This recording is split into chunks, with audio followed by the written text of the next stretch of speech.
Independent thoughts, independent life. This is Chad Benson. We've been to space, everybody! 99.99% was beyond my wildest dreams. Welcome to the dawn of a new space age. Richard Branson went to space, and he came back. And I say space because not totally space, but it's pretty spacey. It's pretty awesome. I mean, you got to see the whole kit and caboodle, and he came home. The only thing that went right for England this weekend is he got back. We'll talk about that in a second. But he got home. That's pretty awesome. I mean, think about this for a second, right? It's a guy who started doing what? Started pressing records in his bedroom, creating the Virgin label. Then from there, branched out to 1,000 different things, including airlines, mobile phones, and now the opportunity. And it's different. Like, I look at somebody like Tesla, and it's Elon Musk and Jeff Bezos. They want to do things that are much different. He wants to have space travel for the average person. Branson does. Those guys are doing other stuff. They're thinking, like Branson hopes to see the average person have a chance at doing something like this in his lifetime. The other guys are building something. One, I got to be honest, I think Bezos, that's about his ego. I think Elon Musk has a bigger hope in what he wants to do. And all of those things will be realized much later, longer than he'll be alive. But he went to space-ish. And that's pretty cool, right? I mean, think about it. I said it on Friday. Think about where we started. Right? Think about 1900. 1900. Wyatt Earp, still alive. Right? Great gunslingers. Some people were still robbing trains. Then we got into, these crazy guys. They got this plane thing. This will be neat. Let's see what this thing can do. And then along the way, we had World War I, World War II. We got the first, real look into rockets and all of this stuff. And then, oh, my God, we're on the moon. And now we've got people go, look, we've went to space, mate. How cool is that? Honestly, nothing could prepare you for the view of Earth from space. The whole thing was just magical. And suddenly you're looking down and you're seeing three people looking up at you. And hang on a minute, what are you doing down there? Yeah. It was pretty awesome. It was pretty awesome. So one of the only things I watched this weekend was that. It was really, really cool to watch. All the while, everybody else going on about their life, getting back to normal, doing those kind of things that they're doing. And yes, still talking a bit about the coronavirus. Will we need a booster? Now, I've had it, and I've gotten 2 shots. Will I need a booster? Here in the United States, the FDA and the CDC say that we do not need booster shots. Do you think boosters could theoretically help vulnerable people? Right now, given the data and the information we have, we do not need to give people a third shot, a boost. This isn't something that we say, no, we don't need a boost right now. The story's ended forever. No, there's a lot of work going on to examine this in real time to see if we might need a boost. But right now, given the data, they don't feel that we need to tell people right now you need to be boosted. There you go. No boosted. Who wants us to get boosted? Pfizer. Why? Because Pfizer's going, all right, here, check this out. Again, science. We were making a ton of money. Like, that's so much money. We were printing money. Now, we're still printing it, not at the same kind of level. We were printing $100 bills. Now we're printing 20s, some 5s, 10s. There's even a few 1s in there. But that was 100. You guys need a boost. No, you don't need a booster at this moment in time. That's a good thing. No boost at this moment in time. But there are issues out there. Not a shock where the issues are. In the South. That's the way I looked at it. If you've got your vaccines, get on with your life. There you go. That's it. If you don't have your vaccines, get on with your life. You take the risk. Most people are willing to accept that. Most people are willing to accept that. But know that there's going to be spread. Know that it's going to be nasty. And most people are going to survive it. Most children, last week we touched on a little bit as we get ready to head back into school and the debates about school and what should happen. And, of course, the big mass, fight's going to come again. Kids are going to survive this thing rather easily. Parents are going to be frustrated, but there are certain areas in the country that are going to suffer for a little bit, and then they'll get over it. Seeing now in Missouri and Arkansas, now it's heading into Louisiana and Mississippi and Florida, is that you have that 1-2 punch of low vaccination rates and high levels of Delta. So this thing is going to get a lot of people sick. And what we've got in the young adults, especially in these in the southern states, under 40%, in many cases among the adolescent, under 20%. So we're going to see a lot of sick young people go into the hospital. There you go. That's fine. Again, young people are willing to accept that risk. When we were all younger, we were willing to do that. There's no mandates, though, and there shouldn't be mandates. And I know a lot of people, we should mandate this thing. And over the weekend, there's a CPAC thing going on, and we're going to touch on that a little bit. But, if you want to wear a mask, go ahead and wear a mask. Zero problems with that. I know a lot of people get weird about people wearing masks still. That's fine. If you don't want to wear a mask, I think you should be forced to wear a mask. Well, if you're not vaccinated, first of all, how do you know if I'm not vaccinated? Secondly, if you're willing to accept that risk, and I continue to go on and on about this, but I want people to understand, the people who aren't vaccinated, who've chosen not to get vaccinated, they've made a choice. Hey, I don't want to do this for whatever reason. Some of it may be insane. Some of it may be rational. But they've accepted that risk. And I like last week, the whole, we're going to go door to door and knock on the door. Hello, people. It's people have accepted the risk and they're willing to live with it. That, to me, is fine. If you're willing to accept it, great. You know what the risk is. So it'll be very interesting in the coming weeks to see what it looks like. The South is kind of getting their butt whooped. But they didn't want to get vaccinated.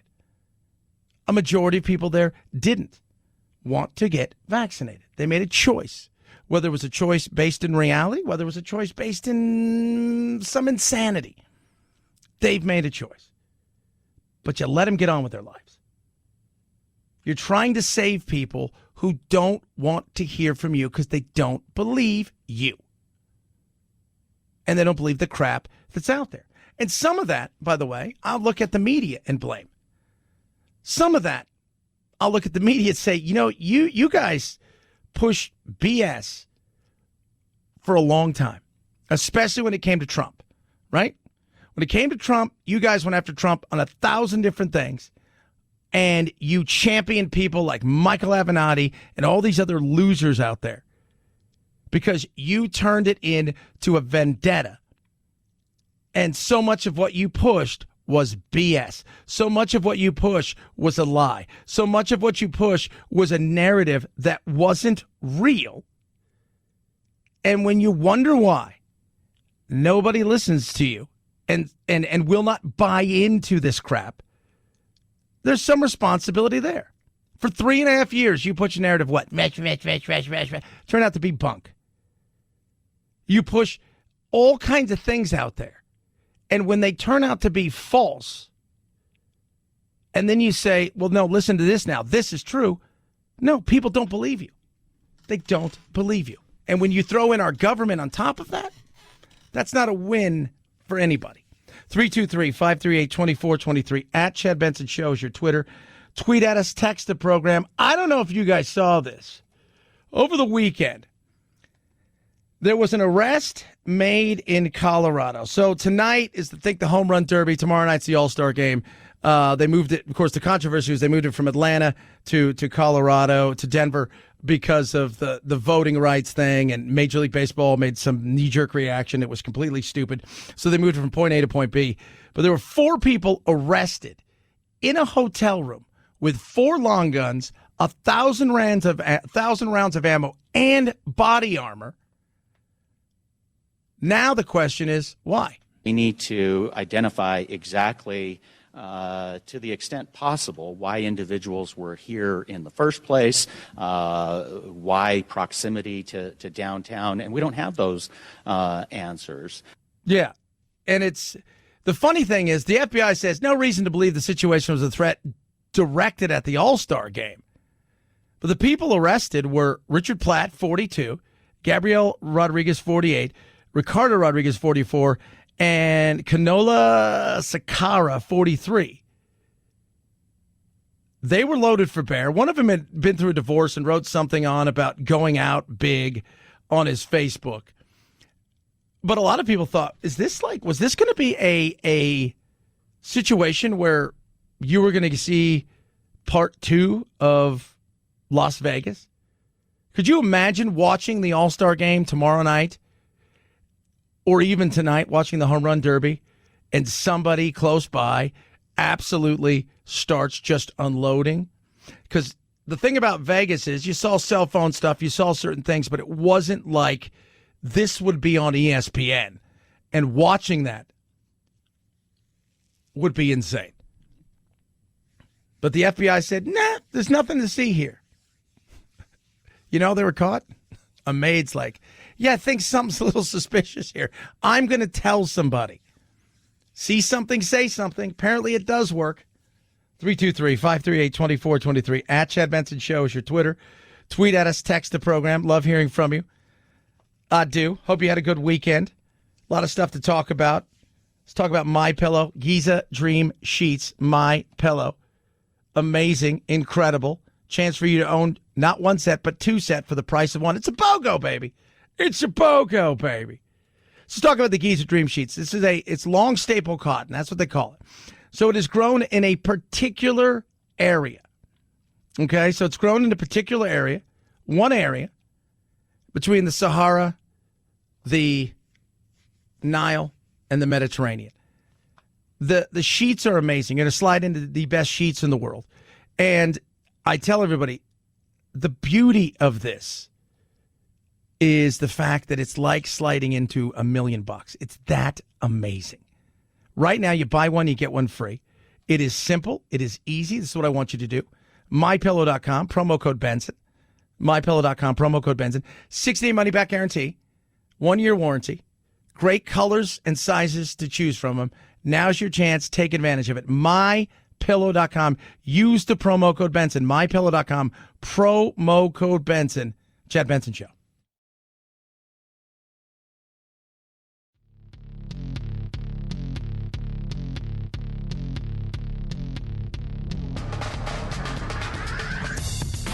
Serving up talk radio medium rare and dripping with irony.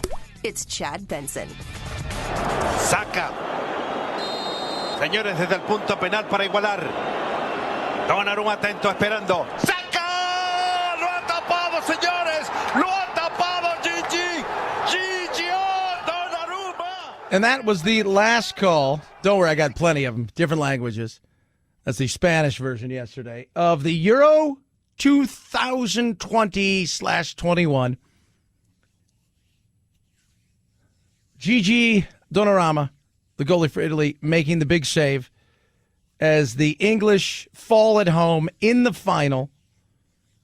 The last 3 guys to take a shot for England in the penalties: Marcus Rashford, Jadon Sancho, and Bukayo Saka.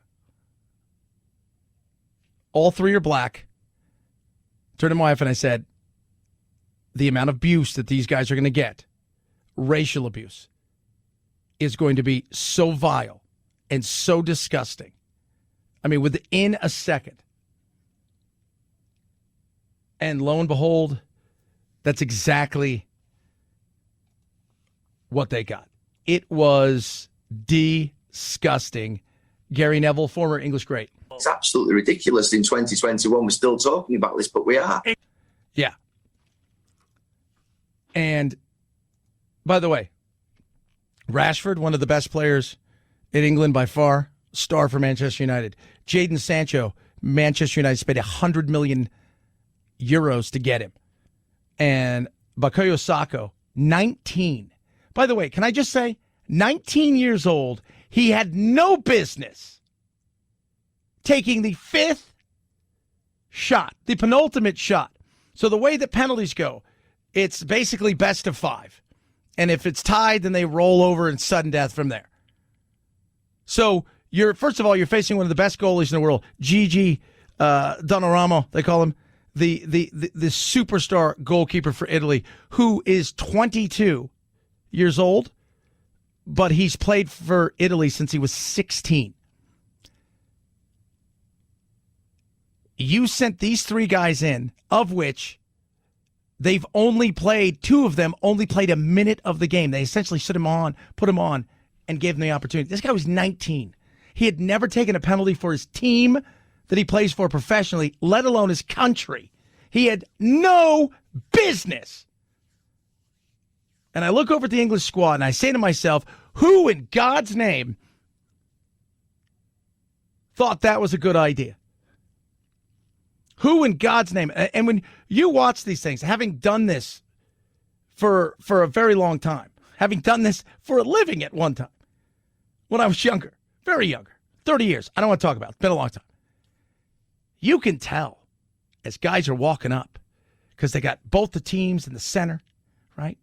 And you've got that long 50-plus yards walking, 100,000 people. The announced attendance was 67,000, my ass. There wasn't an empty seat in Wembley yesterday. Not to mention, there was probably, I don't know, 1 billion people watching. Walking up there, you can always tell in their eyes who don't want to be there. Anywhere in the world, anywhere else but there. He's 19, and the amount of racial abuse, for all the crap I hear about, America, this is the most racial, this is what the most vile thing, some of the stuff that they have said about this. In fact, they gave him a player rating of 10, even though he was only on for a minute and took a shot, which is the highest you can get. Where were the superstars who'd been on that field for hours, who'd played the entire tournament, who were men who should have took that shot? Vile, the amount of stuff and the abuse, and it's sad. Chad Benson Show.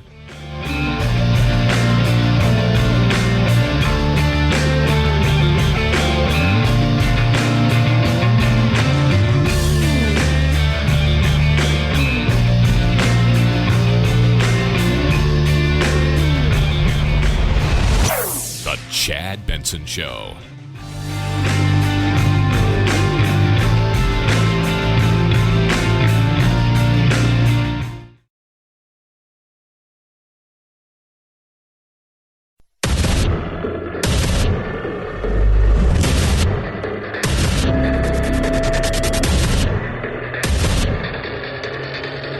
Independent thoughts, independent life. This is Chad Benson. They were hoping, the government was hoping, that they could sort of sucker 90% of the population into getting vaccinated, and it isn't happening.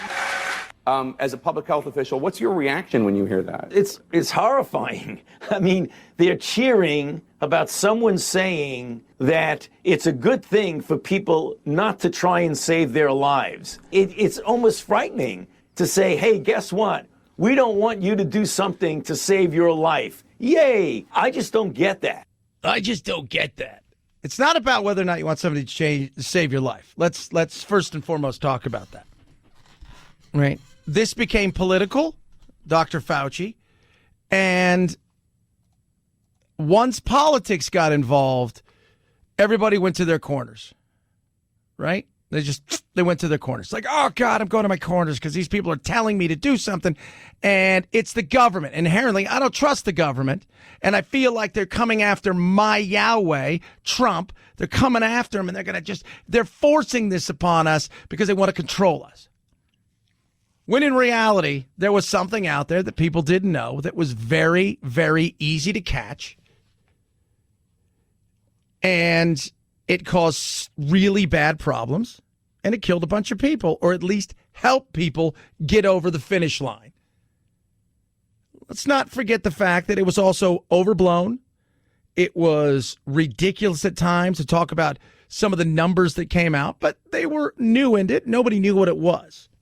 The vaccine got out, and then people weren't going to take it. Some of them were going to take it because they didn't trust the vaccine. They didn't trust the government. Some of them were going to take it because out of principle, you're trying to force me to take something, so I'm not going to take it. Some people were like, well, you know what? I want to give it a year. I'll probably take it, but not right this moment. But that's where we are. If we found and announced today, right, so we hadn't found polio vaccine yet, and we announced today, hey, guess what? Who doesn't want to have a giant shoe? Raise your hand. All right. We found it. And somebody would say, oh, no, not going to take that just out of principle. That's where we are at this moment in time. I find it to be stupid and idiotic. I do. But alas, so much of what goes on in politics nowadays is that way. It's a public health issue. It doesn't matter who you are. The virus doesn't know whether you're a Democrat, a Republican, or an independent. For sure, we know that. And yet there is that divide of people wanting to get vaccinated and not wanting to get vaccinated, which is really unfortunate because it's losing lives. Yeah. They don't care. Some people don't care. And you know what? At some point in time, I don't care. You don't want to do it? Don't care. Don't do it. Don't. I don't think it should be mandated. I don't think any of those things. What I think is you do what's best for you based on the knowledge you have and your belief. By the way, let's talk about vaccinations, all right? Let's talk about income level. I found this to be really interesting.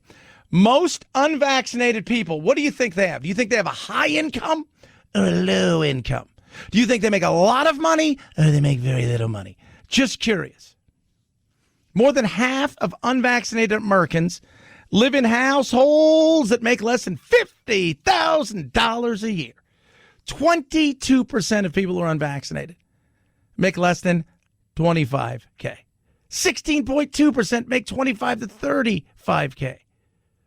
35 to 40K, 14.5. But here's 50 to 75K, 17.3. Then you start going up.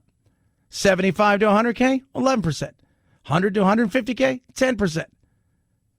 3.9% for 150,000 to 200,000, 200K and above, 3.4% of people are unvaccinated. Now, they'll come out and say, well, we need to make it easier for the working poor. No. The working poor, everybody knows how to get a vaccination. Everybody knows where they're located. This is no longer a mystery. This is not waiting for your group to be called like you're at the airport. You know. You know. So much of this is choice.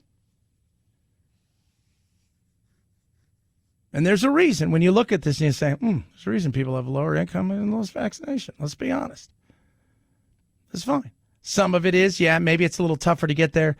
But for most people, they've made a certain choice, and it's easier to get over on some people that aren't the sharpest tools in the shed. And for whatever reason, they have zero belief in the government.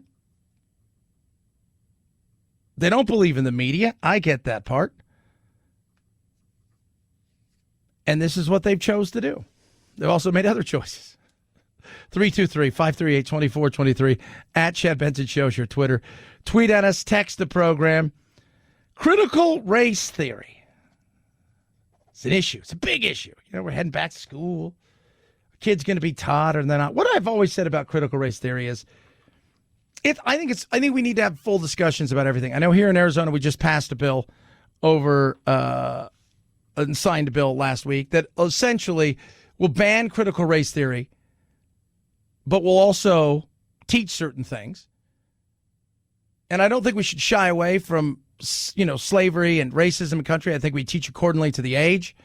At the same time, they're teaching the horrors of everything from socialism / communism. And I'm not talking about people that it's Scandinavia socialism. It's not the same. It's just high taxes in Scandinavia. In some cases, low taxes in others. But my biggest issue has always been, first of all, I think a lot of it is bunk. But it's who's teaching it. Like anything else, who's teaching it? Now listen to these fourth grade teachers talk about racism. Just listen to these people lay stuff out. It's bizarre, and it goes back to what I've said is you get an activist who's teaching. They're not going to be teaching. They're going to be preaching.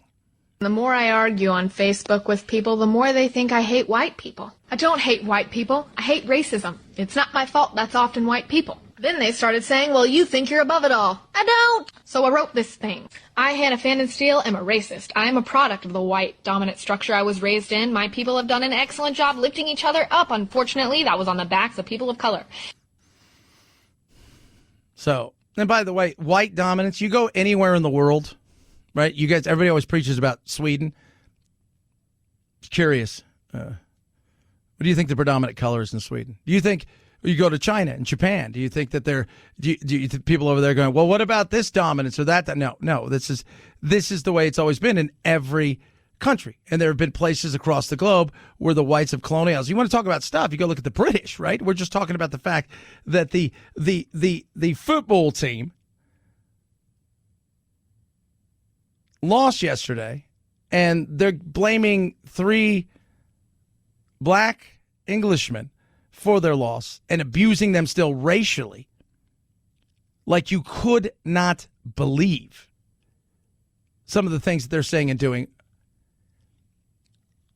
But I sit here and I go, okay, so this is what she believes, right? She believes that, of course, I've had to grow up like this because, everything was on the backs of blacks and there's, how could I not be? Because this is deeply embedded in my history, it is no wonder I was passed down views that are racially problematic. Even though white supremacy can be unconscious, it is constant. Living in this society would have been a miracle for me to be anything but racist. Okay. It would have been a miracle. Now, she's a 4th grade teacher. And this is the stuff I worry about. Who's teaching what? Used to be, you're going to teach them how to read. You're going to teach them how to write. You're going to teach them about math and science. And along the way, in teaching those things, the other stuff outside of that would be handled by the parents. Not anymore. School thinks they need to get involved in just about every single thing and every aspect of a child's life. I disagree.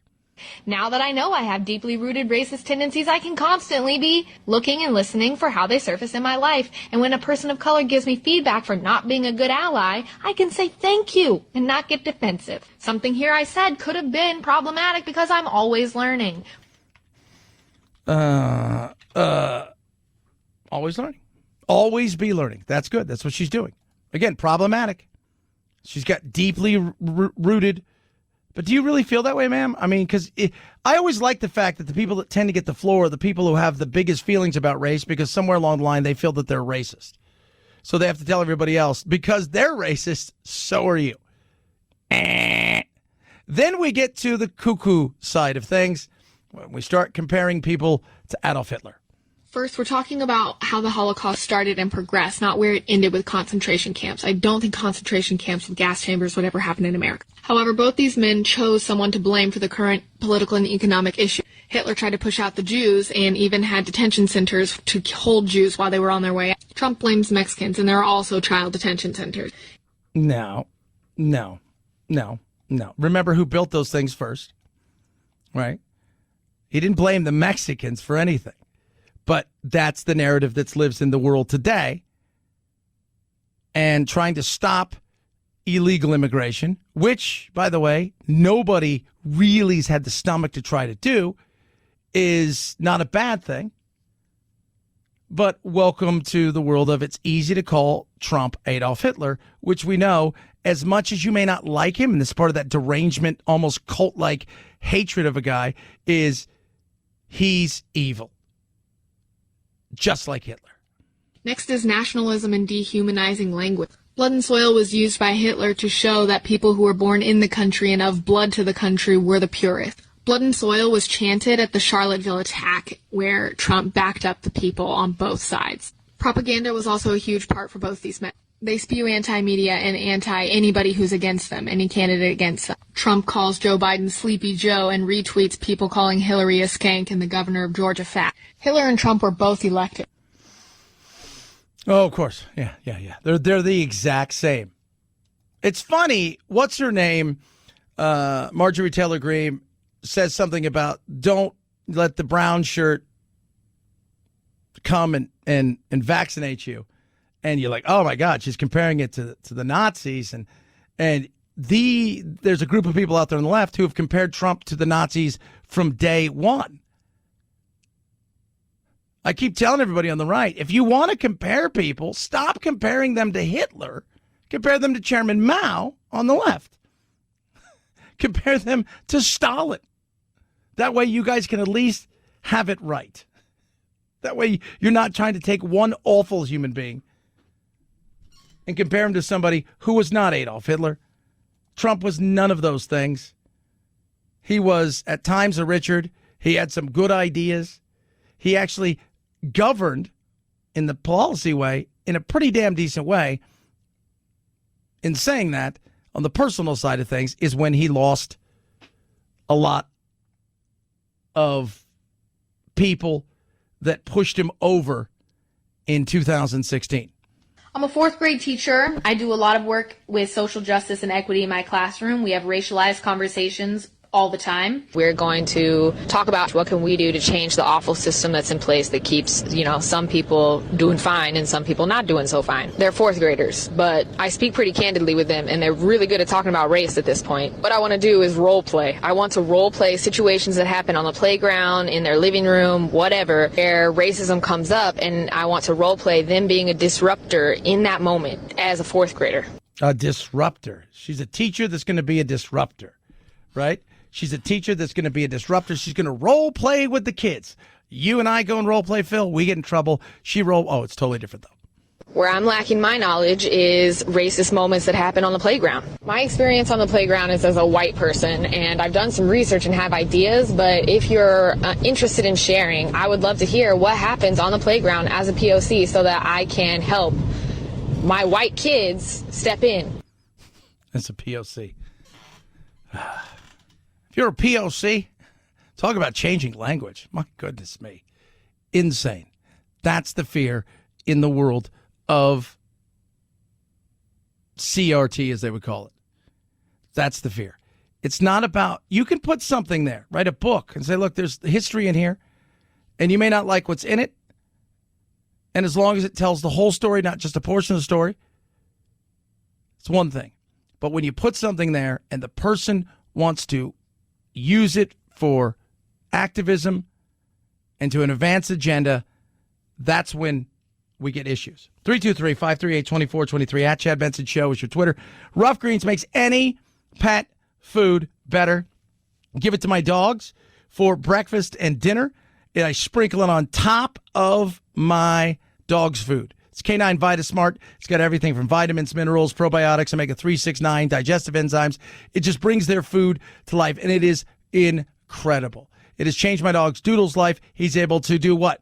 He's able to bounce. He's able to run around. He's able to do things he never thought, and we never thought he would do. Now's your chance to get a bag for free. You cover shipping. Go to roughgreens.com/Chad. So it's RUFF greens.com/Chad.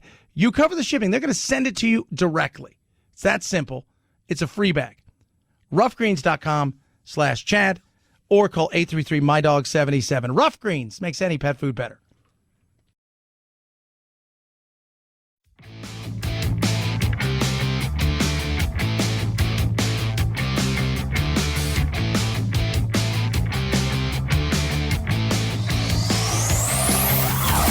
Check out our Chad Benson Show Facebook page where you can hang out or hang your grievances out to dry.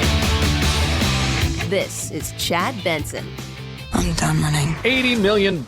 That's how much money Marvel's Black Widow made in its weekend bow. A pandemic record opening that easily knocks F9 out of first place. The Scarlett Johansson action flick, which was initially scheduled to open in May of last year, earned another $78 million internationally and $60 million on Disney Plus Premier Access. That makes for a total weekend take of $218 million. Not bad. I did not see it. No. Did not see it. Maybe I should. I asked Jack if he wanted to rent it. He's like, nah, you know what, Dad, I don't. No. I was like, I get it. I'm like, dude, do you want to watch it? Because he went home this weekend, and He's like, nah, let's do some other stuff. And I said, all right. So he wanted to watch some other things. But that's huge. And the Barry Diller, who was a huge mega mover and shaker still in Hollywood, said the movie industry, as we knew it, is dead. And I think there's something to that. The fact is, there are 80 million. People were still going to the box office. But they're also, if you control it, why not give them a chance to watch it at home? Like I said, some movies are meant to be seen in the theater. Other movies you could see in the theater. It's not a bad experience. But in saying that, you could just as easily say, I don't know if I would spend $100 to take the family to see that, but I'd spend $19. I'd spend $20. There you go.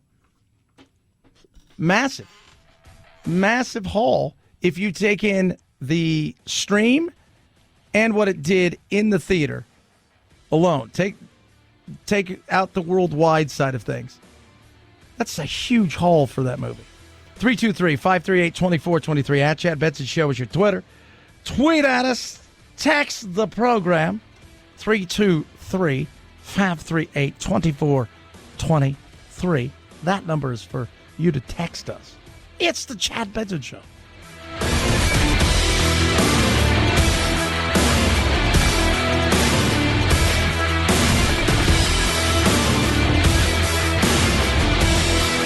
This is the Chad Benson Show.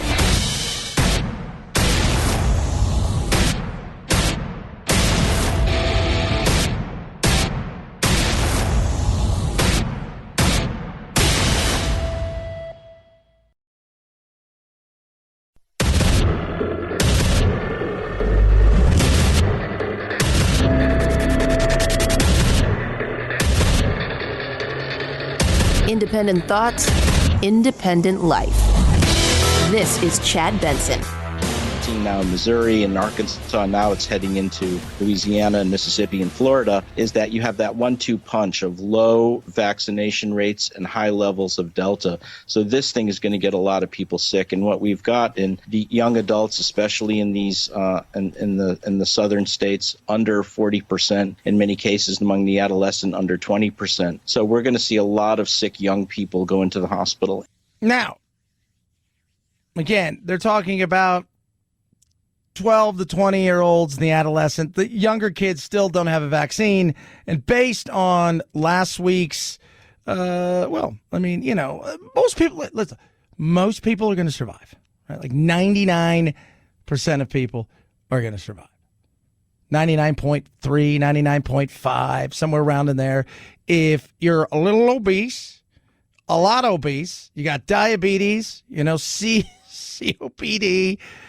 you're a chronic smoker, you're an alcoholic. Anything at this point could probably trip you up and put you over the finish line.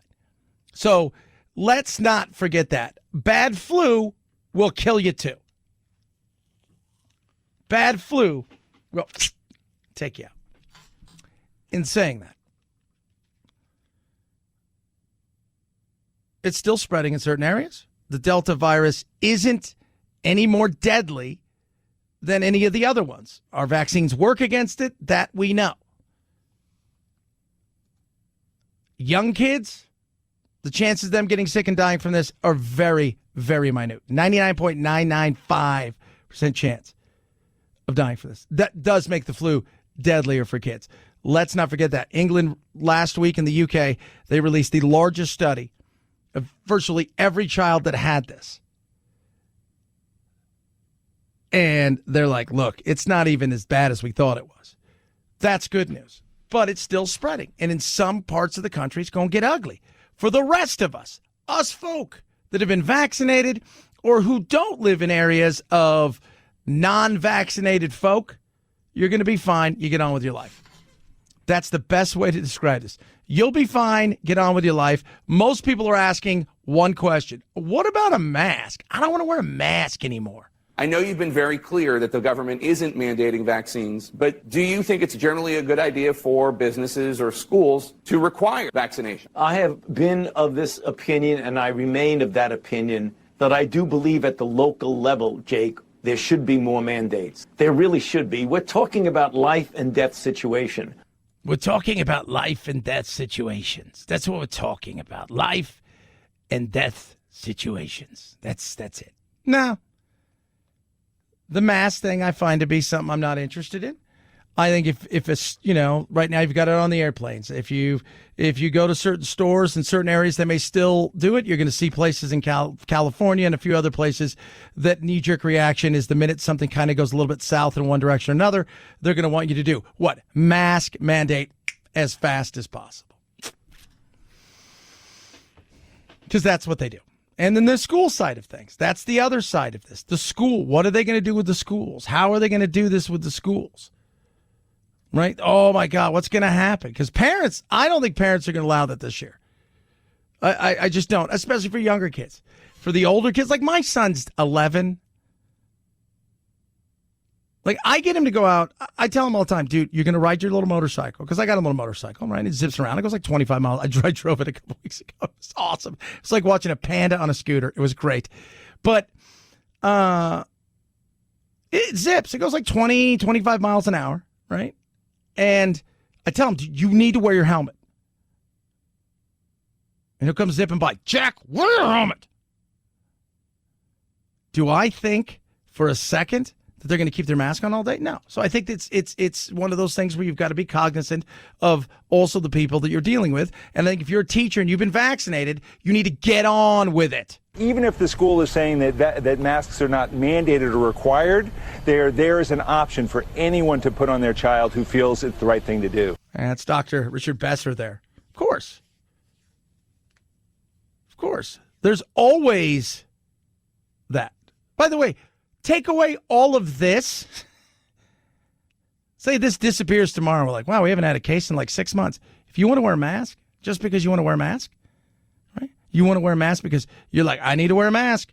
I'm worried about cold, the flu, the this, the that, the whatever. You can wear a mask.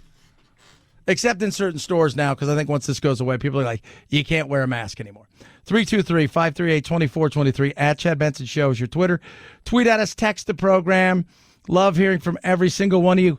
He went to space, Richard Branson, and he came back. And I say space loosely because it's not space. We've been to space, everybody. 99.99% was beyond my wildest dreams. Welcome to the dawn of a new space age. Okay. Now, when he says we've been to space, not space, right? Like the kind of thing that we think. He's not getting in and orbiting the Earth. It's suborbital. So he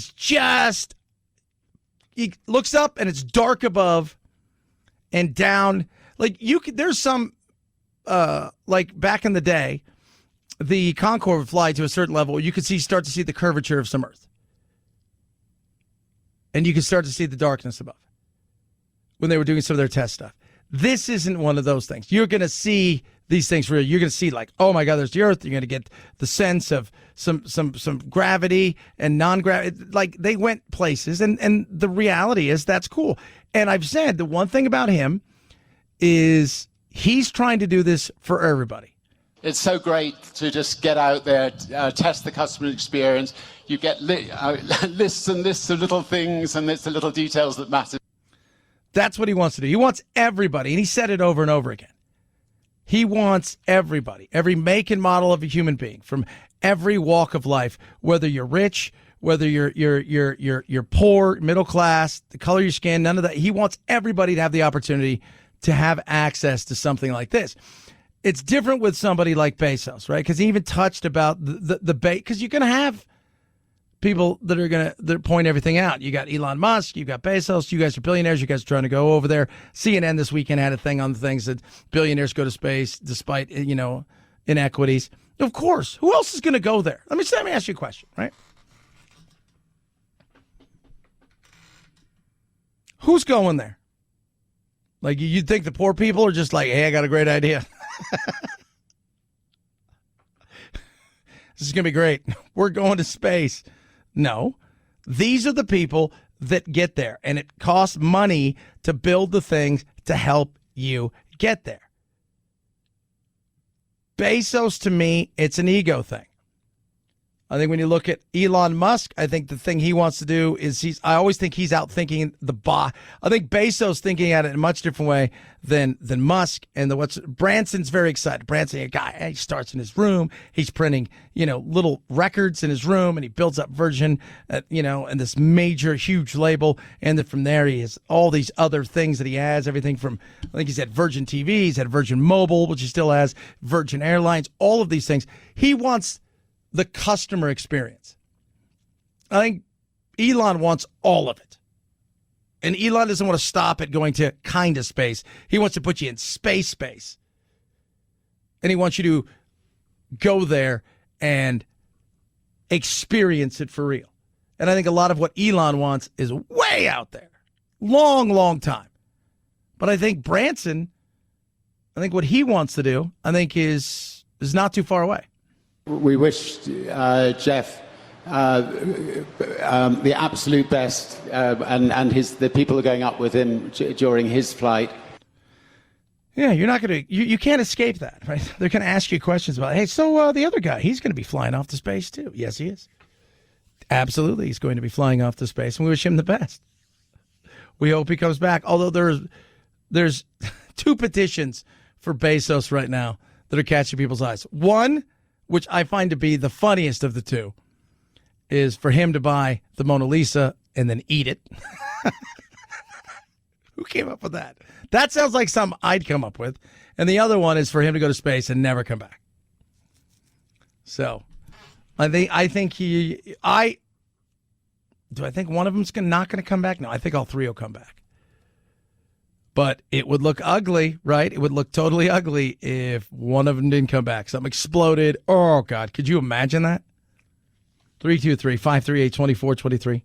At Chad Benson Show's your Twitter. Tweet at us, text the program. Ray Khan, the best earbuds around. Go to buyraycon.com/Chad. You're going to save huge, huge savings right now. Big savings. So let me tell you about these Raycons, okay? First of all, 32-hour battery life, right? The capsule itself that it comes in charges the earbuds so you don't have to. So you have to worry about charging them in. You just charge up the capsule, put it in there, away you go. Phone capabilities, the best around, water-resistant, Bluetooth 5.0, pairs with iPhone and Android like that. Several different colors to choose from. And I love the fact that it comes with a 45-day, as they call it, a test drive, 100% satisfaction guarantee. If anything happens to your earbuds, they're going to replace it, no questions asked. So if the dog eats it, it's okay. Send it back, no questions asked. Several amazing colors, no stems, no wires, sound quality second none. And the thing to me that puts it over the top, it's the perfect size for every ear, right? Every ear's different. They have 6 differently sized gel tips designed to fit any size ear. You will love these. Get yours now. All you have to do is go to buyraycon.com/Chad. Buyraycon.com/Chad.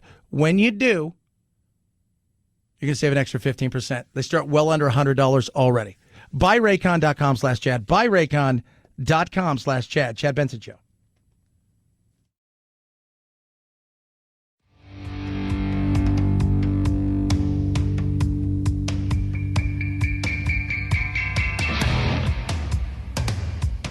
Irreverent? Yeah. So what? It's the Chad Benson Show. 5, 4, 3, 2, 1, 0, ignition, liftoff. Now it's time to find out what's trending. What's trending? Yeah, what does that mean? I mean something, right? Like it's trending on the old internet. What's trending? Let's take a peek and see what's trending on the old interwebs. Start first and foremost in the world of Twitter, where everybody fights over everything because that's what we do. Arrest Trump now. Oh, yeah, totally. Shut up. NBA Finals last night. Bucks grabbed their first win, cut the lead in half. Suns now lead 2-1. It was a 120-100 game. Giannis Antetokounmpo dominated. Super Mario. Yep. Unopened Super Mario game. We're going to talk about it. Sold for a ton of money. It was from 1996. 1996. Wait to hear how much this thing sold for. It's massive. England, Italy, Euro Cup final. The big news out of this isn't that England lost in penalties. We all knew that was going to happen because that's their kryptonite. It is the way that the 3 penalty takers who missed have been treated by scores of a-holes throughout England. By the way, they're all black. Oh, no. Yes. And because of that, race plays a huge part in how awful these things have gone. Head on over to Google and, lots of stuff. Jimmy Carter and his wife, Rosalind, 75 years of marriage. Trending all day yesterday. Top of that, you had, the NBA Finals. Trending. Cuba, if you guys have not seen, the Cubans are pissed, and they're angry, and they're protesting. They're very much mad at what's going on, which is everything. I was trying to explain to Jack the other day, the difference between, because he asked me, because we were talking about the critical race theory side of things, and his best friend's black, and we were having a discussion about this, and I said, it's some of the stuff needs to be taught, but it doesn't need to be preached at. It needs to be, this is what happened, not this is what happened, that's why all black people are oppressed. And America's awful and evil, and all of these things, and the reason that, that stuff doesn't need to happen.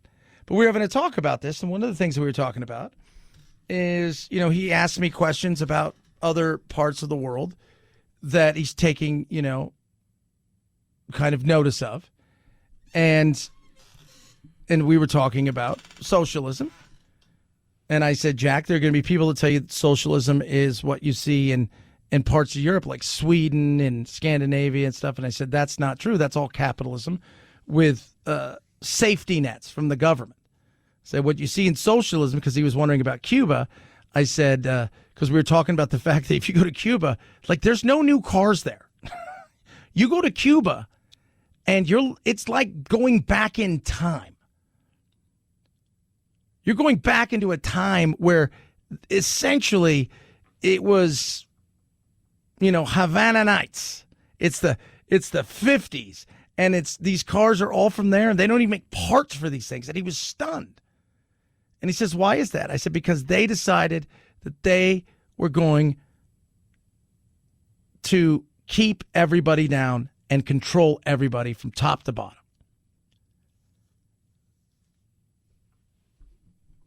And he was stunned. He's like, never thought of anything like this, because he lives here, obviously, and he doesn't understand that. And I was explaining to him how horrible it is that if you differ with the government over there, you could face everything from being arrested to being executed. And he was like, oh, here you can pretty much say anything you want. Nobody, it's going to start a fight, and he was stunned. And yesterday in Cuba, they're pissed. They're angry, and they have every right to be. I don't know if you guys are aware of this. They're over all that has happened. They see now, you know what? We want freedom. We want opportunities. The protests were huge, largest since 1994. There's a surge with COVID, shortages of food, fuel, and basic goods. What are we trying to do? Get rid of things like COVID vaccines because we have too many of them. We have so much food and all the basic goods we can need. You tell me which is better. Chad Benson Show.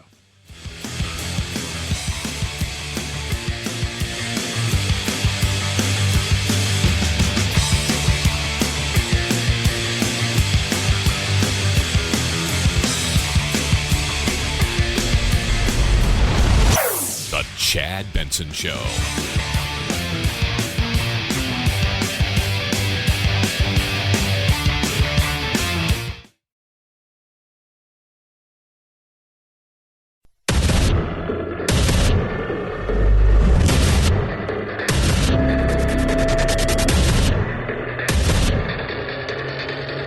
Independent thoughts, independent life.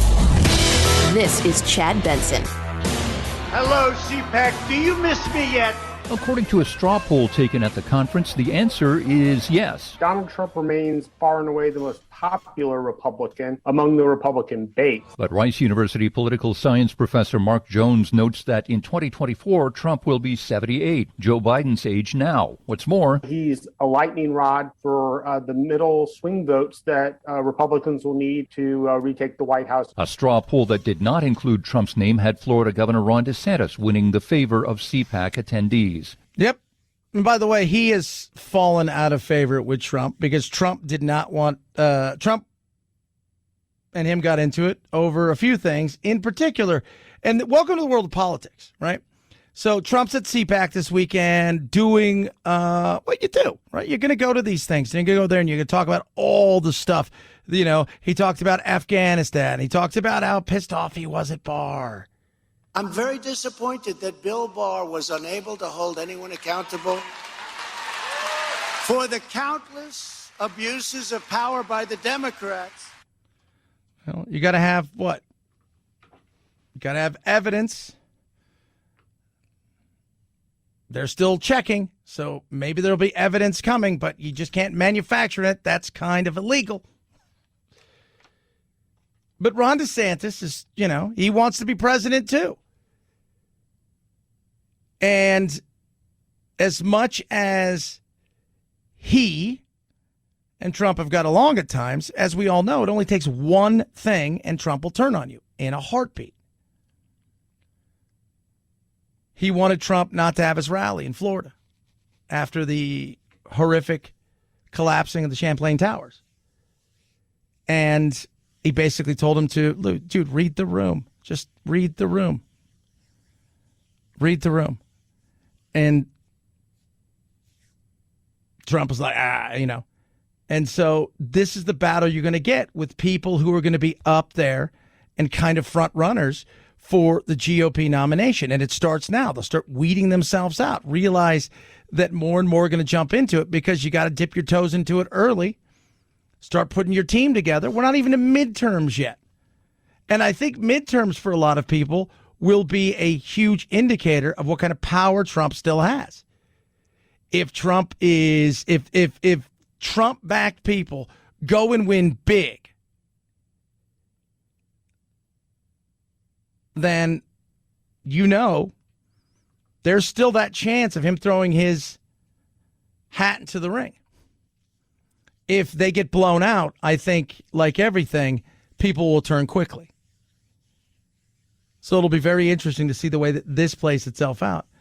But CPAC was, you know, there they were. And you had some cuckoos there because that's what you get.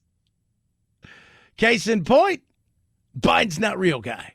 To the Trump rally today? To support our president. You said our president. He's not the president now. No, he is. He is the president. He is our president right now.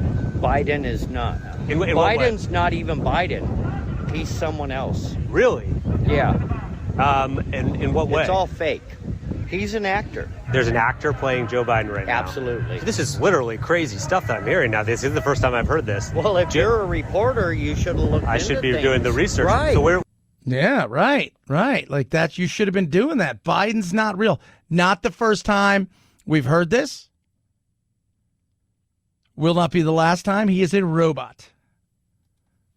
So we're getting some breaking news here that there is a body double who has replaced Joe Biden, who is now the active president, who's being played by an actor who's had plastic surgery. We'll have more on this story as it develops, but you're hearing it here first. Thank you. Thank you. Over under 1%, that guy's been vaccinated. I'm still taking the under. Jeez, Chad. Just saying, I'm thinking he's not been vaccinated. Why would you say that? Because that's the reality. That's what we've gotten nowadays. We've got vaccinated, non-vaccinated against themselves this weekend at CPAC. They were hoping, the government was hoping, that they could sort of sucker 90% of the population into getting vaccinated, and it isn't happening. As a public health official, what's your reaction when you hear that? It's horrifying. I mean, they're cheering about someone saying that it's a good thing for people not to try and save their lives. It's almost frightening to say, hey, guess what? We don't want you to do something to save your life. Yay! I just don't get that. Get it. Again, I don't care if you get vaccinated or don't get vaccinated. I got vaccinated. Your choice not to get vaccinated, I respect your choice. Right? If something happened to me, I wouldn't expect you to go, told you so. And if something happened to you, I wouldn't go, told you so. You just made a choice. Nothing wrong with that. We can't have these conversations. And part of the reason, Fauci, that people are clapping is because people don't believe the media. Why should you? Especially the establishment media that has sat around for the last umpteen years lying, taking a grain of truth and stretching it, and then hoping that you'll find that with the COVID that you'll fall into order and listen when there was always moving parts and not everything added up, and then people don't believe. That's the reality of the way that thing went. It got political, and the minute it got political, away it went. Trump is still the rainmaker if he wants to be. He's in the clubhouse, but 3 years is a long time. Who knows what will happen in 3 years? Who knows what will happen in 6 months? And, of course, next year, again, will be telling. But as long as he's there and he's that elephant in the room, the Republicans are going to have to figure out a way to deal with him. Some Republicans in places that they're at, they can get away with a lot more than other Republicans if they don't like Trump. Some have to just follow the script up until it's time to not follow the script. And then what happens? 323-538-2423. At Chad Benson Show's your Twitter. Tweet at us. There's a shortage of employees. California Taco Restaurant is saying, hey, sorry. The sign posted at a Folsom Taqueria, turning heads, asking customers to be patient and expect slow service. The sign says they're short-staffed and desperate for workers. Well, Taco Loco is a really popular eatery here in Folsom, and all throughout the day, the dining room has been packed, which of course is great for business, but it's tough on the staff who tells us they wish they had some extra hands in the kitchen. I am chuckling when I read it because there's a little bit of truth. Yeah, they got a sign that's up, and I like it. They're throwing it out there. This is their thought.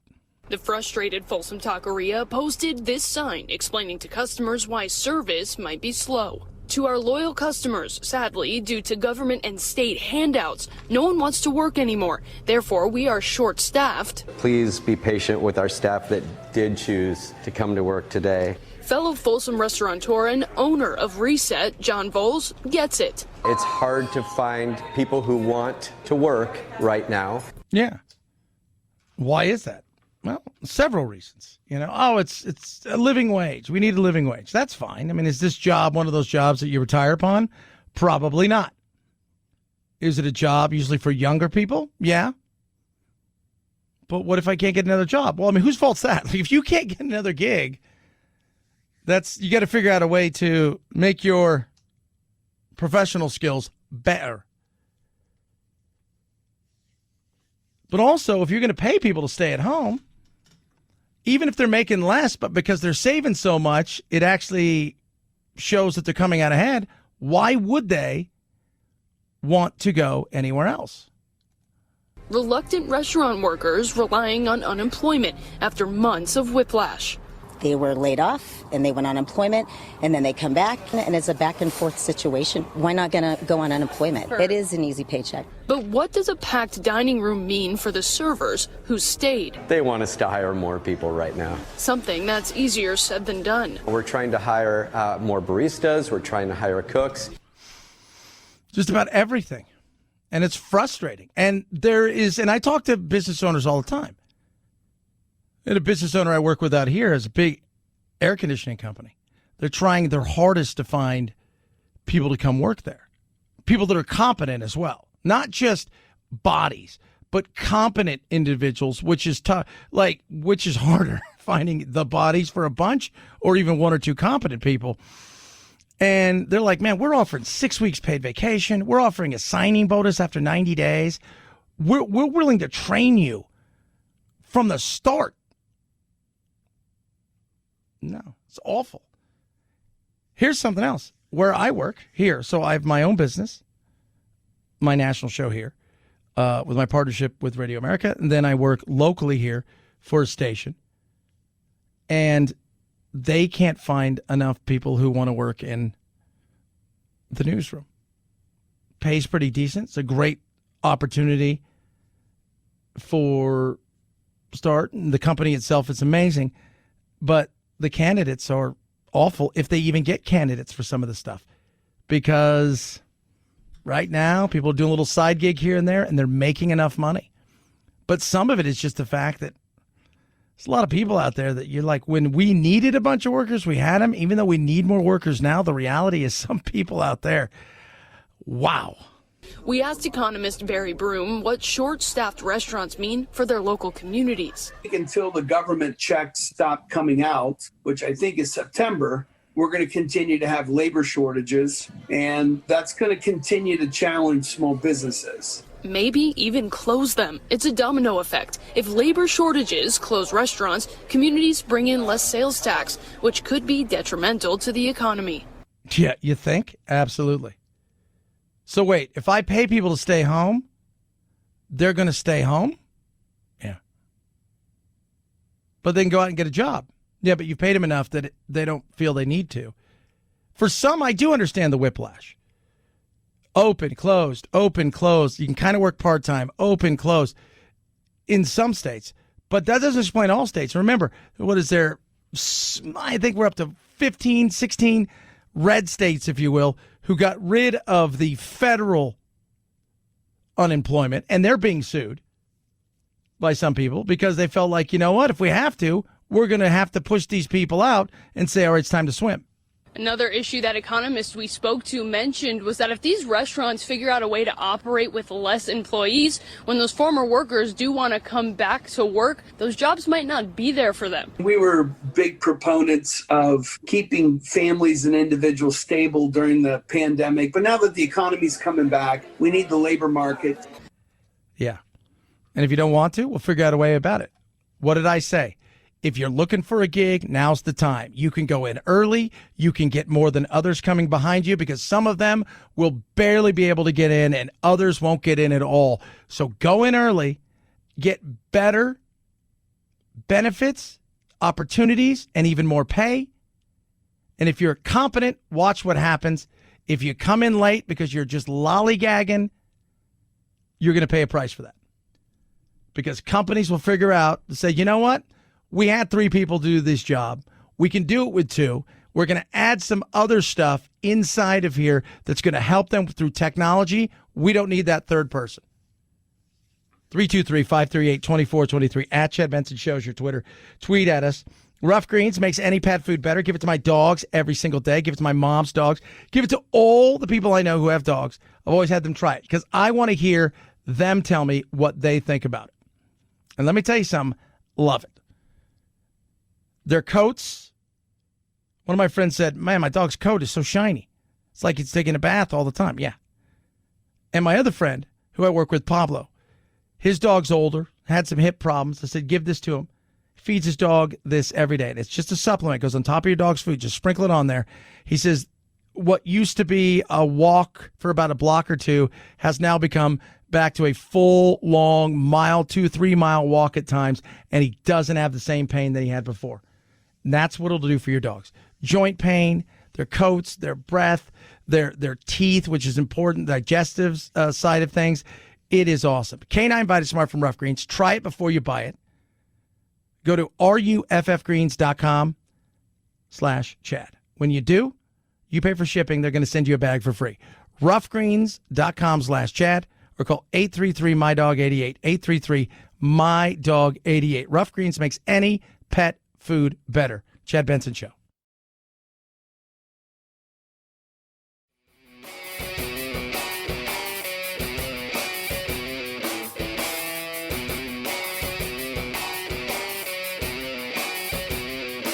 Being antisocial sucks. Hang with Chad's friends on Facebook, The Chad Benson Show. And if you just need some alone time, head on over to Twitter at Chad Benson Show. Either way, we can't wait to meet the real you. The auctioneer might say, "Here we go!" Again, in April, Heritage Auctions in Dallas sold an unopened copy of Nintendo's Super Mario Bros. Bought in 1986 for $660,000. Then last Friday, a copy of Nintendo's The Legend of Zelda sold for $870,000. Then Sunday, an unopened 1996 copy of Nintendo's Super Mario 64 sold at auction for $1.56 million. That back in the day bestseller was the first to feature the Mario character in 3D, says the auction house. What? Yep. People are scrambling right now. Do I have one of those? Yeah, but if it's opened,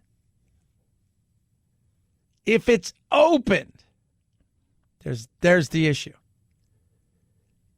Gotta be closed. It's gotta be. They want it. It's like cards. It's like baseball. Every week there's a new card that gets smashed, a new record, some sort of new thing that happens. Oh my God, look at it. That's why my grandmother was so smart about this. I have no idea where it came from. I love my grandmother. God rest her soul. But how she did this, I don't know. So my uncle, the nerd, my best friend, Paul, grandma would buy him 2 toys always of the same thing. And he would keep a set as a collector and then play with the rest of them. And I never understood. Now you're like, wow, grandma, that's insane the way she thought it. Like she didn't, I don't get it.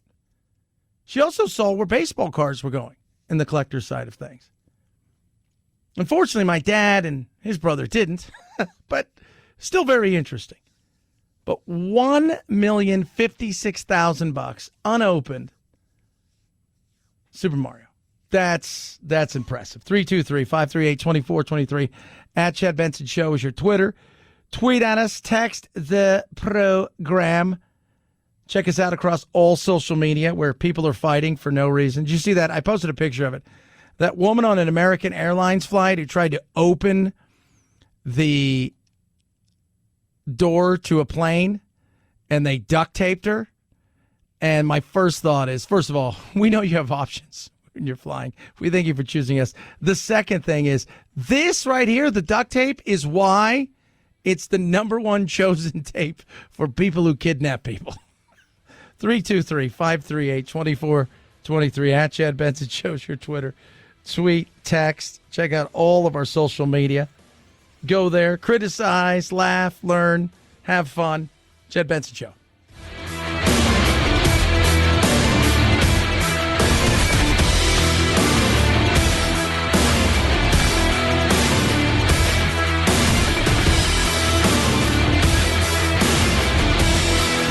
This is the Chad Benson Show.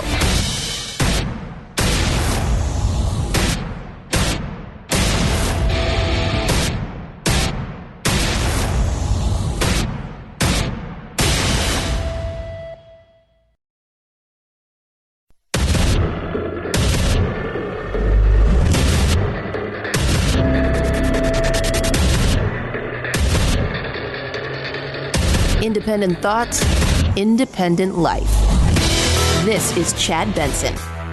They were hoping, the government was hoping, that they could sort of sucker 90% of the population into getting vaccinated, and it isn't happening. As a public health official, what's your reaction when you hear that? It's horrifying. I mean, they're cheering about someone saying that it's a good thing for people not to try and save their lives. It's almost frightening to say, hey, guess what?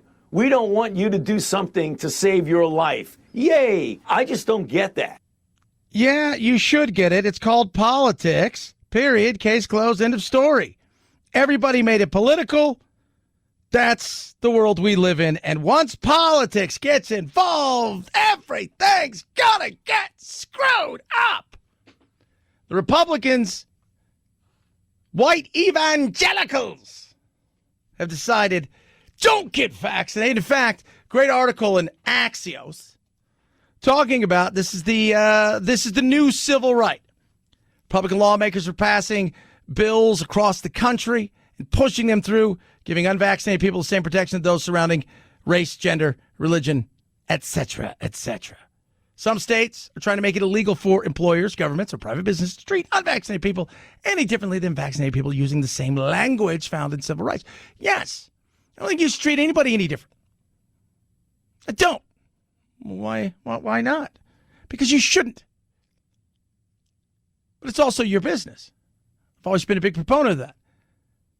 You should be able to run your business the way you think you should be able to run your business. But what if somebody wants to not be vaccinated? Are you vaccinated? Yes. Then get on with your life. And that's one of the things that they're missing out on this.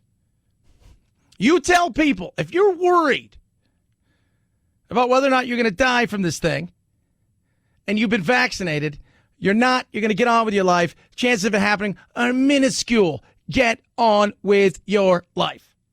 And if somebody around you is unvaccinated, you don't need to worry about that. Get on with your life.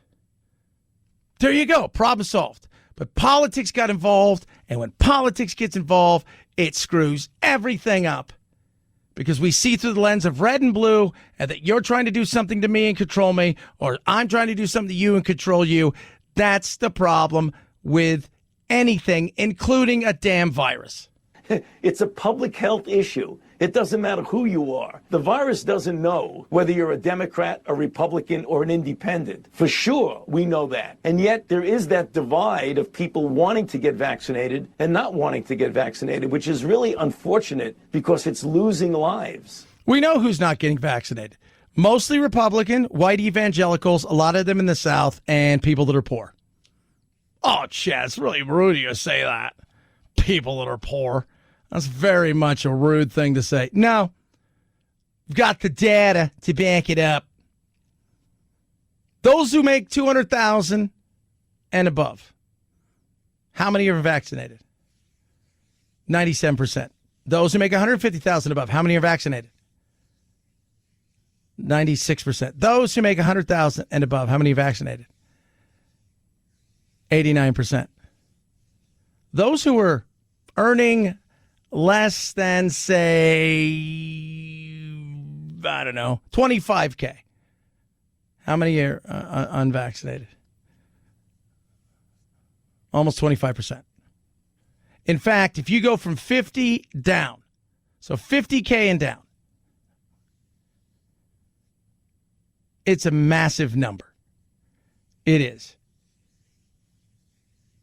It's closing in on like 65% of people.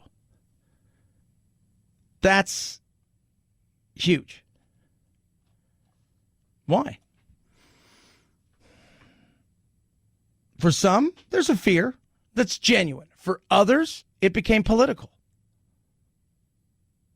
Because despite what the left thinks, it's not all rich white people who support Republicans. A lot of them are people who live in rural areas who are what?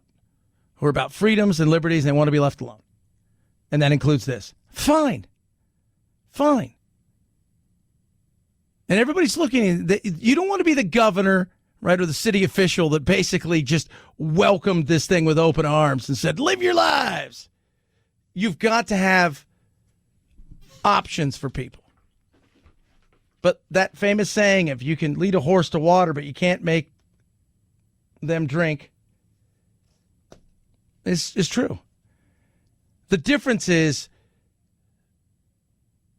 if the horse is thirsty, the horse will drink. The problem we have nowadays is, even if the horse is thirsty, along the way, people are going to tell the horse over and over again, if you drink that, you may die. If you drink that, you might become a cat. If you drink that, you may become impotent. If you drink that, the government may control you. If you drink, even if the horse is thirsty or realizes it. Enough seated doubt, people don't want to do it. Politics sucks across the board when it gets into the situation where politics overrides everything, even common sense. You know, over the weekend, there's a great article about the rise of the unwoke Democrat. right? So the guy who won the New York mayor, former police chief, Adams, seems by all accounts to be a pretty good dude. He's like, I don't need less money for the police force. I need more money for the police force. It's about this common sense. And that's where I always thought this is the where we should be. This is where we should be. And I've always said in my show, we want the reasonable Republicans and the logical liberals. We want people that live in a world of, I want a lot of stuff, but I also know that that's not reality. We want to live in a world where, you know what, you're not censoring yourself. You can make a joke about something and not everybody's going to freak out. There are so many things and this is where we are, right? And you're starting to see now that even people on the left are pushing back. And that is a darn good thing. 2/3 of Americans censor themselves, according to a new study. So 60% of people say they censor themselves. Poll of about 1,500 people. 18% say they censor themselves all the time, while 48% say they did sometimes. 59% of those asked deem current levels of censorship in the United States to be out of control and unacceptable.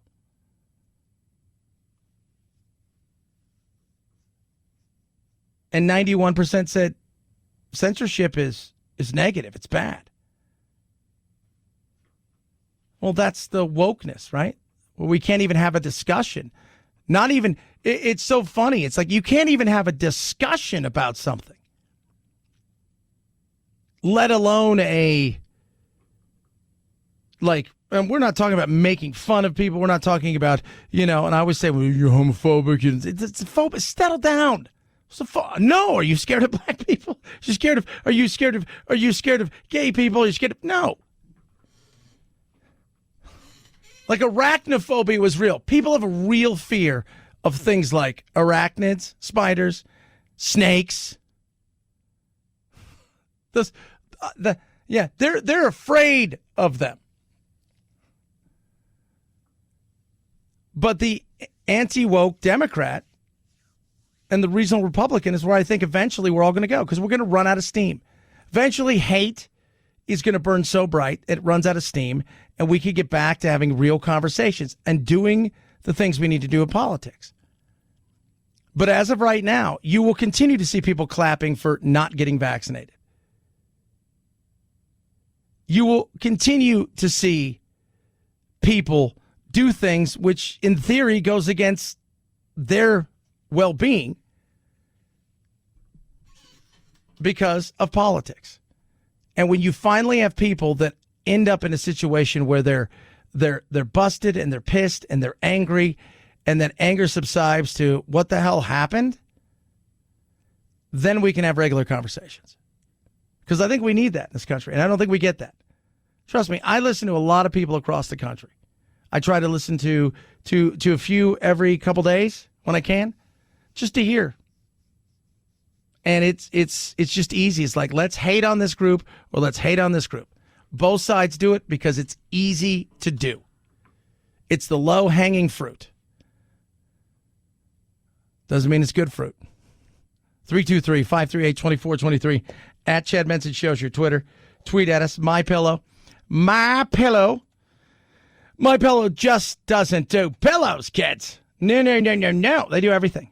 Now they get the mattress toppers. They've got the incredible My Slippers. They've got all these amazing things. And they also have sheets. Giza Dream Sheets. One low price, free shipping right now. BOGO. Best sheets you're ever going to have.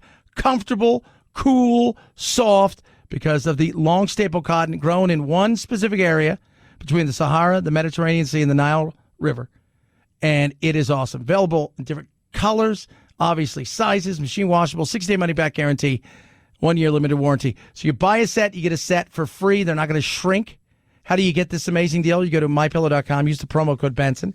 MyPillow.com, promo code Benson. Love the fact they make their products right here in the US of A, which is awesome. Take advantage of these. Buy one, get one free, and look at all the great discounts. MyPillow.com, promo code Benson, or call 800-983-4975. 800-983-4975. MyPillow.com, promo code Benson. Chad Benson Show.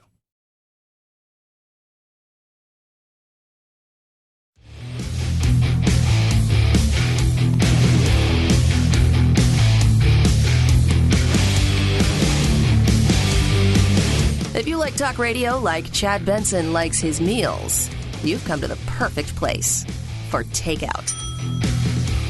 Was it going to be another Las Vegas-style shooting?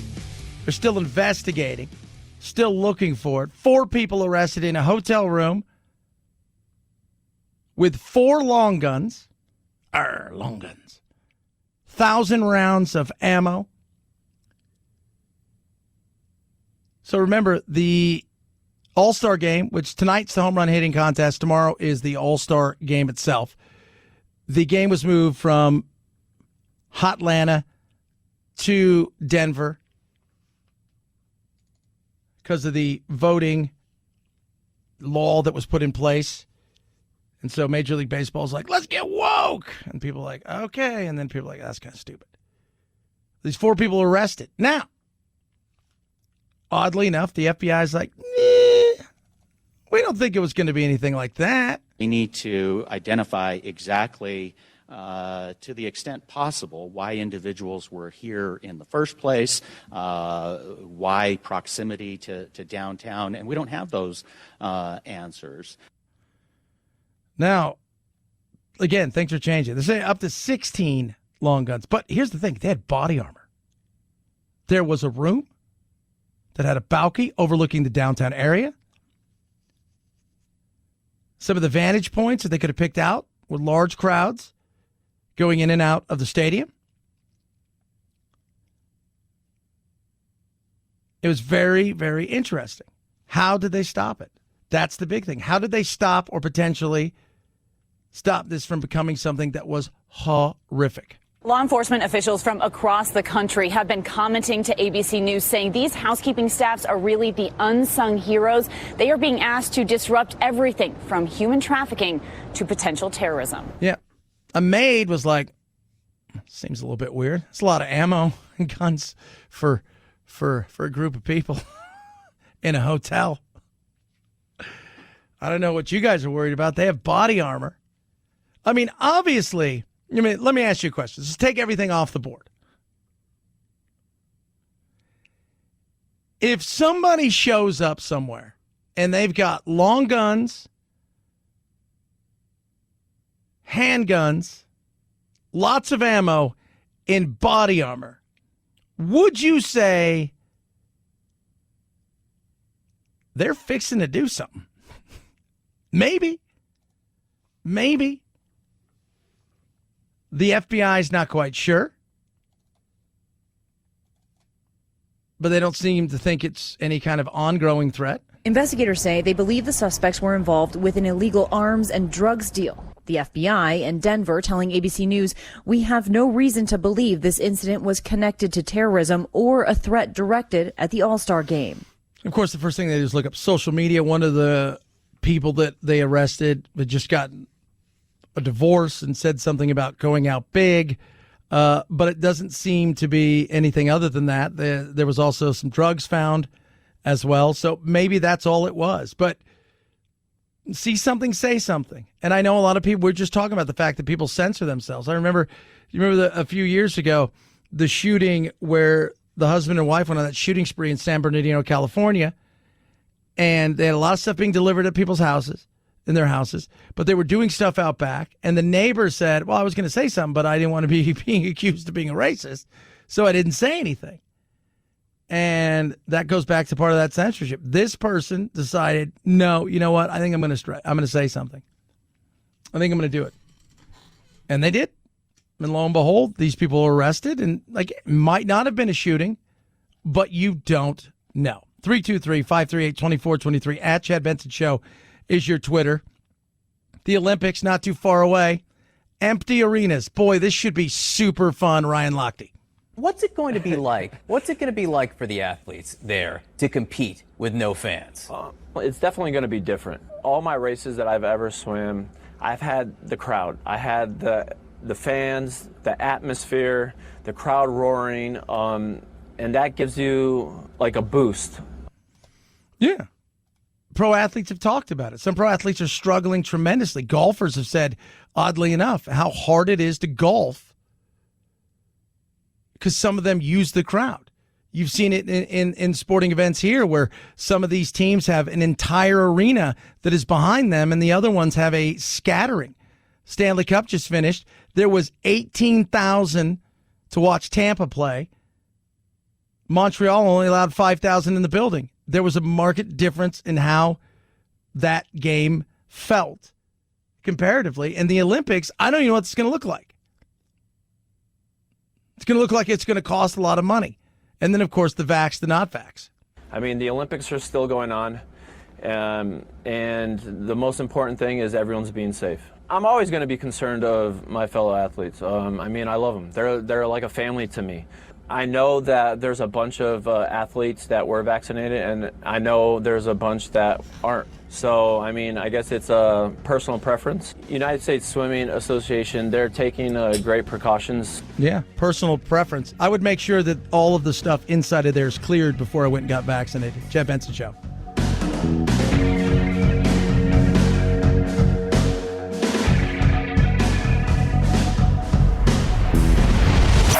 The Chad Benson Show.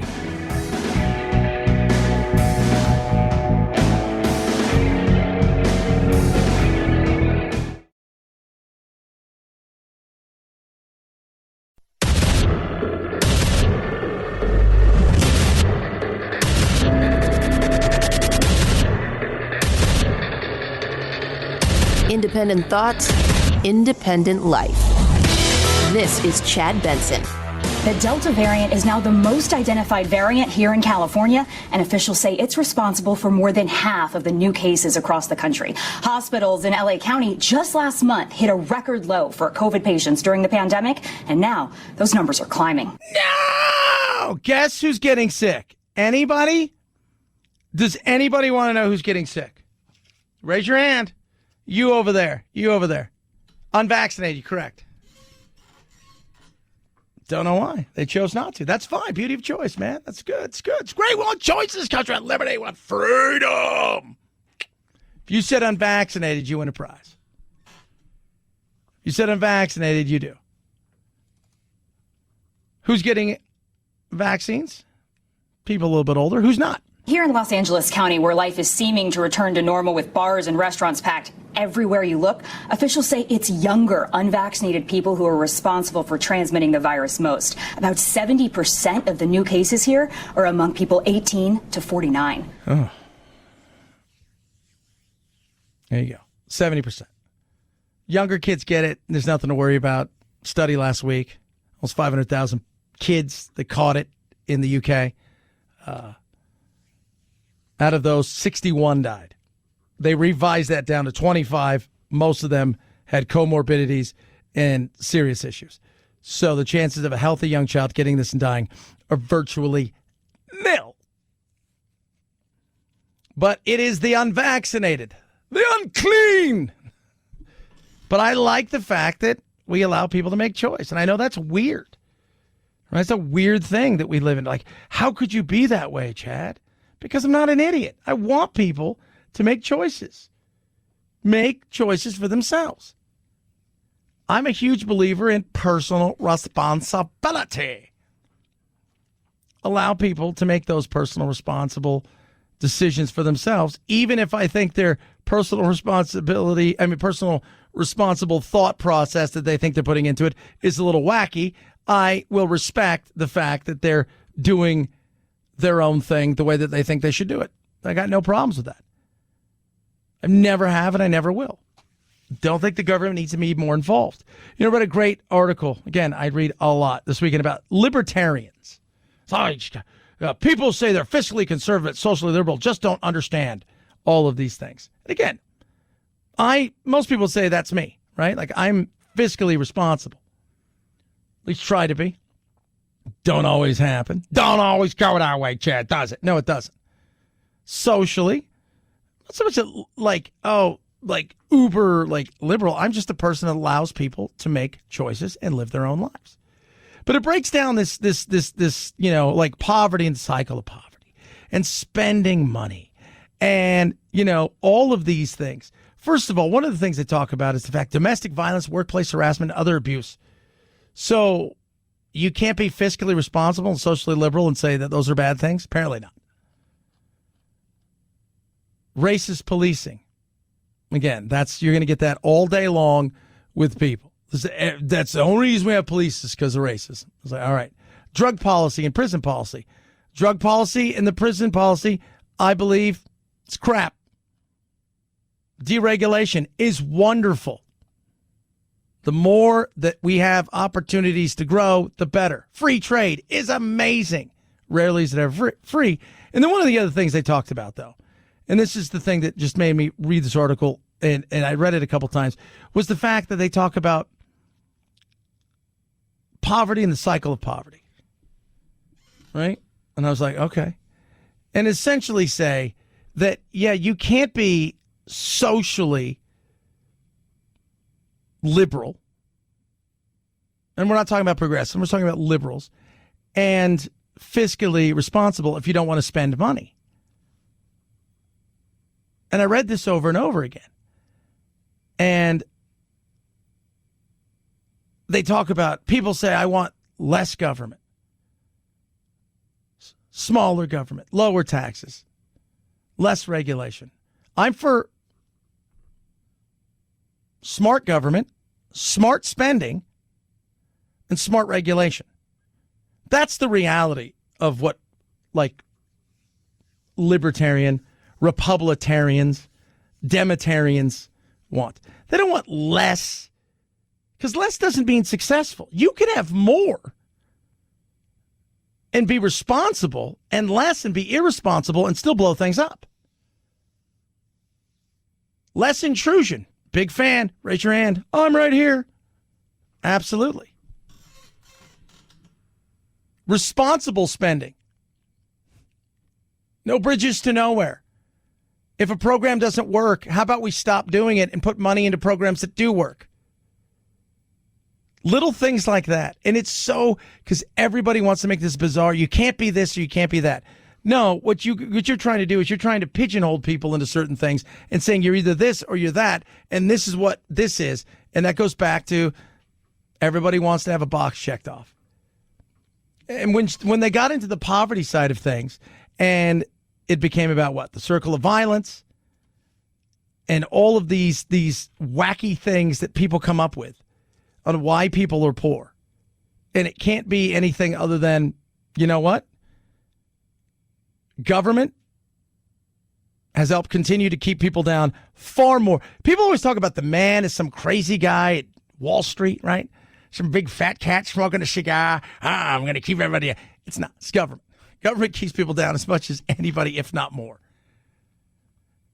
With archaic, wacky programs,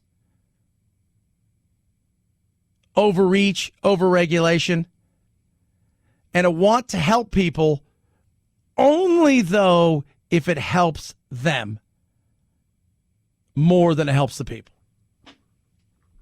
I'll post that a little bit later. You guys got to check it out. It's just crazy. It is. It is. And like, you know what? Perfect example of schools. I look at schools and I just start laughing because I think schools today have become this bizarre world of indoctrination, and the education is secondary in some cases, activism. And I see it in my son's school, and I see it in my little brother's school. I saw it in my little stepdaughter's school. It's like, you know, this weird world of let's talk about stuff that's not what we're here to do. Like, you know, I was like, you know, like my kid, I'm sending you there to do a thing, which is to teach them what we are teaching. No, you're trying to moralistically teach them certain things, and it's okay to have conversations. But when activism takes over, that's not a good thing. This is a teacher, 4th grade teacher, couple of them, talking about racism, CRT. That's a big thing. I was talking about CRT, critical race theory, critical race theory. Republicans are afraid of critical race theory because it's going to, well, they should be worried about isn't so much what's in there. It's the people that are teaching them. Because if you're an activist and a preacher, you're not interested in teaching something. You're interested in preaching something. The more I argue on Facebook with people, the more they think I hate white people. I don't hate white people. I hate racism. It's not my fault that's often white people. Then they started saying, well, you think you're above it all. I don't. So I wrote this thing. I, Hannah Fandensteel, am a racist. I am a product of the white dominant structure I was raised in. My people have done an excellent job lifting each other up. Unfortunately, that was on the backs of people of color. Is that it? Are you there, teacher? I do. I hate racism. We all hate racism. No, not everybody does. Some people love it. Okay. So, but that's the scary part, right? When you have people that are coming at something that want to teach it, and that teaching becomes the preaching, becomes activism, you see what happens. That's the scary thing. It's not about what's inside of there. Well, I don't know. Do you even know what's inside of it? Most people have no idea. Well, what is it? Well, I don't know. But take a peek. Now, who's teaching this? Because you can teach anything, and if you get somebody who's an activist in there, they can make it so whatever their thought is, they'll make it the underlying fact inside of a classroom, especially young impressionable minds. Because this is deeply embedded in my history, it is no wonder I was passed down views that are racially problematic. Even though white supremacy can be unconscious, it is constant. Living in this society would have been a miracle for me to be anything but racist. So she's racist. And because of that, everybody else is racist too. Now that I know I have deeply rooted racist tendencies, I can constantly be looking and listening for how they surface in my life. And when a person of color gives me feedback for not being a good ally, I can say thank you and not get defensive. Something here I said could have been problematic because I'm always learning. Everybody's always learning. Chad, are you an ally? Somebody asked me that last week. I'm like, what? Are we going to war? Is there an axis of evil we're fighting? No. Then I'll be your friend. If somebody's a Richard to you, I'll stand up. That's what you want. That's what you need. An ally. Come on now. Allies are good. This is what I always tell her. Not all allies are good. Some are in it for themselves. That's not true. Yeah. See Russia. They were our allies. Remember?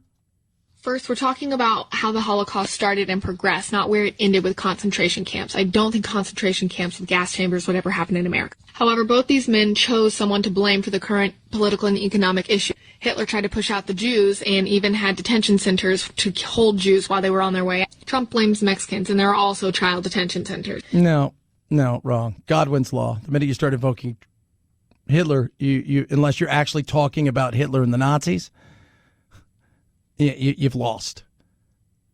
And this person here's another teacher laying something out. Okay, let me tell you about the Hitler and Trump are the exact same people because, Hitler is a concentration camp, so does Trump. Well, Biden has those same detention centers. Why? Well, it's different, though, because, I like him.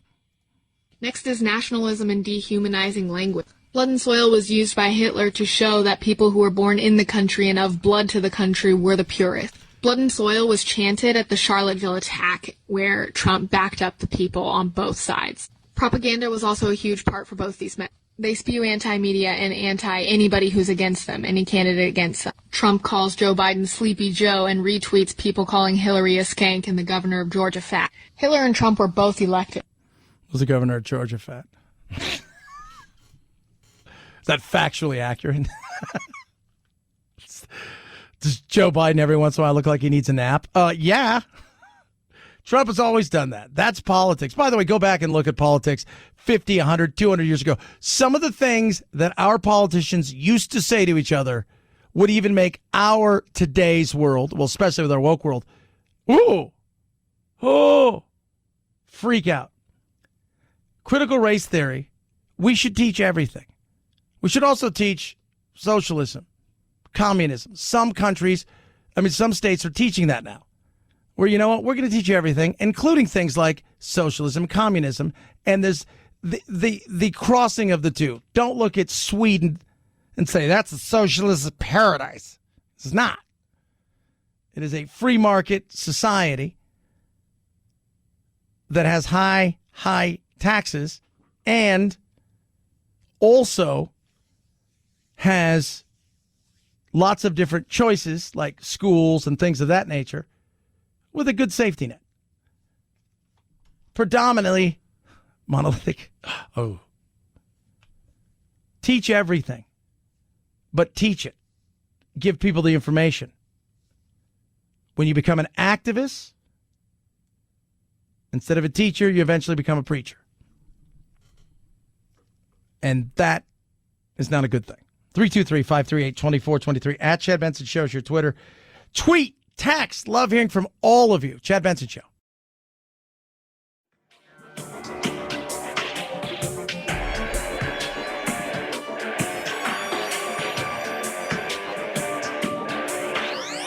Warning, no snowflake zone. Uninformed opinions are in danger of melting. The Chad Benson Show. $80 million. That's how much money Marvel's Black Widow made in its weekend bow. A pandemic record opening that easily knocks F9 out of first place. The Scarlett Johansson action flick, which was initially scheduled to open in May of last year, earned another $78 million internationally and $60 million on Disney Plus Premier Access. That makes for a total weekend take of $218 million. Yeah. Movie industry's changing. Adapt or die. I think they realized they better figure something out. And it's not that it's going to be, I think a lot of people think that, it's going to change where that's all you're going to get is same day. No, if you own it, see, so they have Disney Plus, right? And they bought all the stuff from Fox. So they've got all the titles. So owning it is a part of it. So keep it on your platform, get people subscribed to your platform, and you'll get some of that stuff. That's going to happen. I know Paramount and a lot of other companies are moving in that direction. But for a lot of other things, it's all about, you know what? We're going to put it in the theater for 4 weeks, and then 2 weeks into it, we're going to release it online. So you have a chance to stream. Some will be simultaneous. Some will be a week or two afterwards.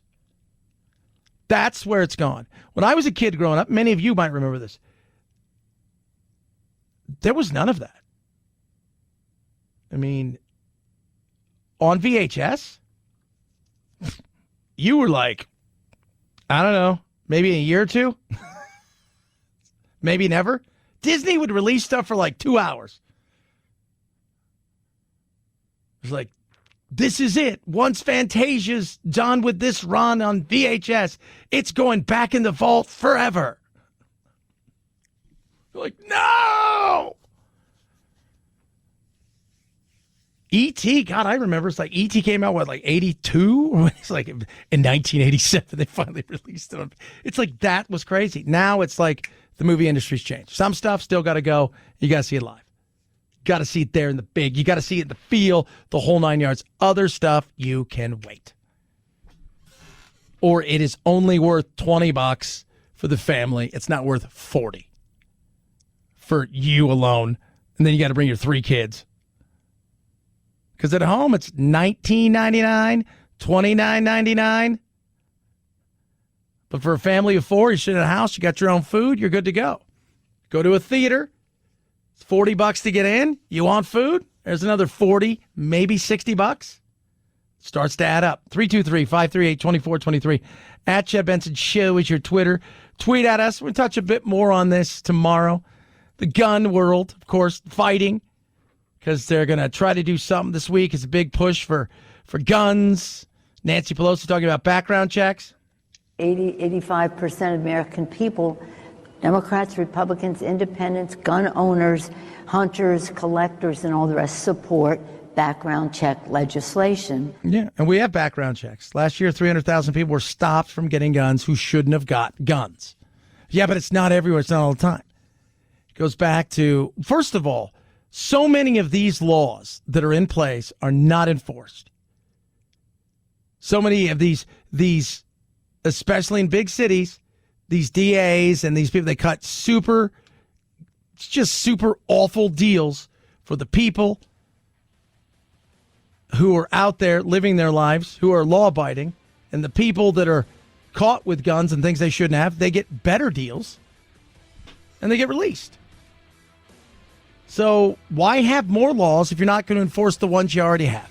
Not a shocker. 323-538-2423. At Chad Benson Show is your Twitter. Have a great rest of your Monday. As always, we got you over this Monday blues. Night-night, Jack.